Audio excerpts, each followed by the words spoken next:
여러분 안녕하세요. 반갑습니다. 여러분의 토익 선생님 정재현입니다. 자, 오늘 2016년에 있을 신토익이 발표되었습니다. 11시에 일본과 동시에 이제 기자회견이 있었고요. 그래서 발표가 됐는데요.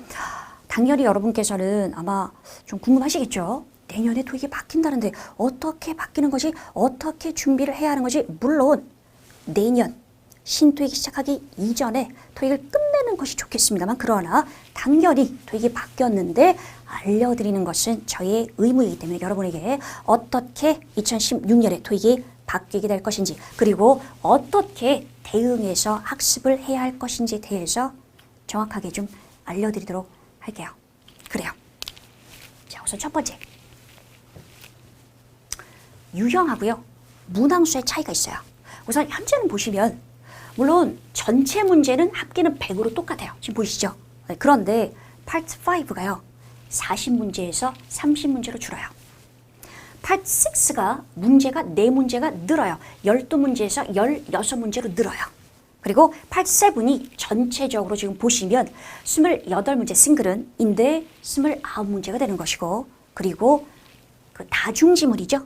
2개나 3개 이제 트리플 지문까지 나오는데요. 하는 그 부분이 전체 합해서 5문제가 늘게 됩니다. 그래서 파트 5는 10문제가 줄고, 파트 6는 4문제가 늘고, 파트 7은 6문제가 느는, 그죠? 그럼 뭔가 딱 느낌이 오지 않으세요? 어떤 쪽으로 가고 있는 거죠? 뭔가 바로 빈칸 앞뒤만 딱 봐서 풀리는 문제수는 줄이겠다. 뭔가 전반적으로 해석이 가능해야지 풀 수 있는 그런 문제수를 늘리겠다라는 생각이 드실 겁니다. 자, 그러면 어떻게 대응해서 학습할 것인가? 학습의 방향, 그 키포인트는 무엇인가를 좀 설명을 드리도록 하겠습니다. 자, 우선 파트 5예요. 40개에서 30개로 바뀌는데 유형의 변화는 전혀 없어요. 문법하고 어휘가 섞여서 출제가 그대로 될 거예요. 근데 중요한 건 지금 시간 보세요. 물론 이게 토익위원회에서 이렇게 시간을 정해놓고 풀어야 됩니다라고 얘기한 건 아니지만, 그러나 아주 논리적으로 계산을 해보았을 때 전체적으로 RC 파트의 좋은 점수를 얻기 위해선 이 정도 시간으로 문제를 풀어야 돼요. 40문제 23분도 사실은 그렇게 넉넉한 시간은 아니었는데 30문제는 12에서 13분으로 더 빨리 끝내야 돼요. 왜냐하면 파트 6, 파트 7에서 해석해야 되는 부분이 훨씬 많아져서 우리가 그 시간당 따지면 시간당 해석해야 되는 부분이 더 많아졌기 때문에 여기서 파트 5에서 시간을 줄이지 않는다면 나중에 그 나머지 파트에서 많이 힘들어지기 때문이에요.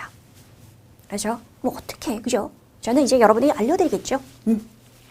짧은 시간 안에 해결할 수 있는 문제가 감소됐기 때문에. 근데 이 감소된 30개 문제를 어떻게 하면 좀 더 빨리 풀 수 있는지, 그게 핵심이 될 거예요. 그걸 제가 알려드리도록 할 겁니다.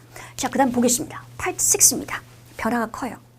그냥 보면 변화가 안 큰 것처럼 보여요. 왜냐하면 이게 원래 기존은 몇 문제냐면 한 패시지에 3문제가 나오잖아요.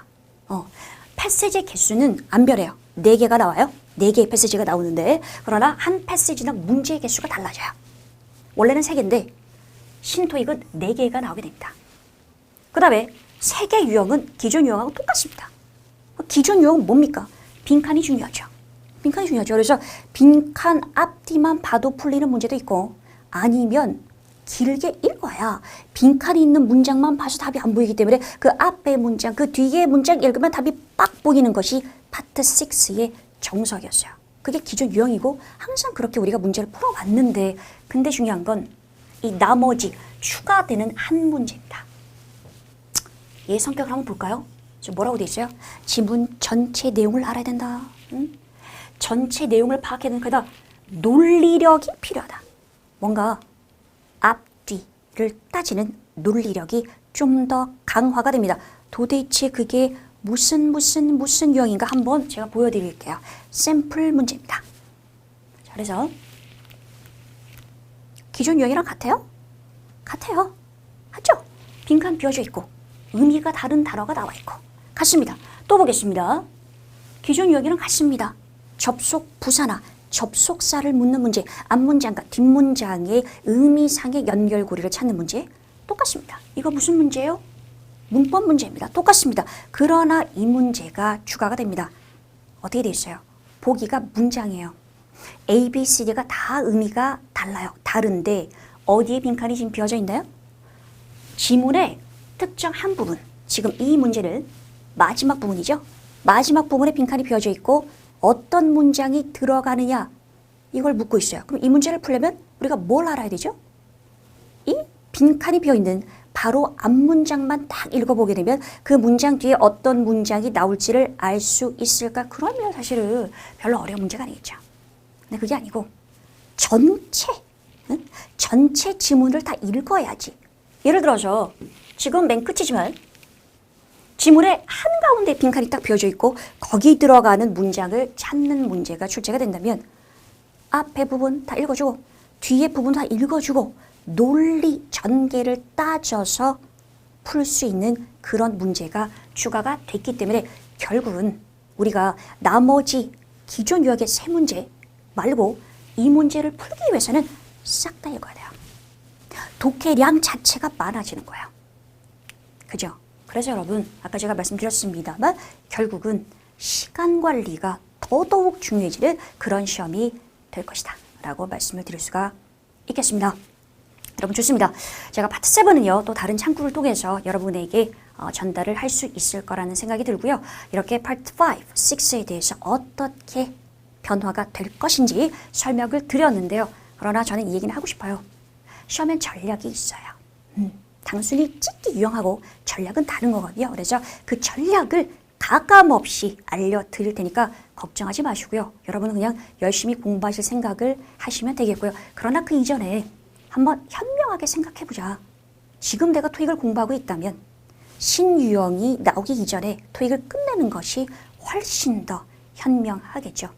당연합니다. 그래서 저는 최선을 다해서 여러분께서 우선은 끝내시고요. 그러나 또 토익을 우리가 공부를 해야 될 때는 또 그에 맞게끔 공부를 하면 되겠습니다.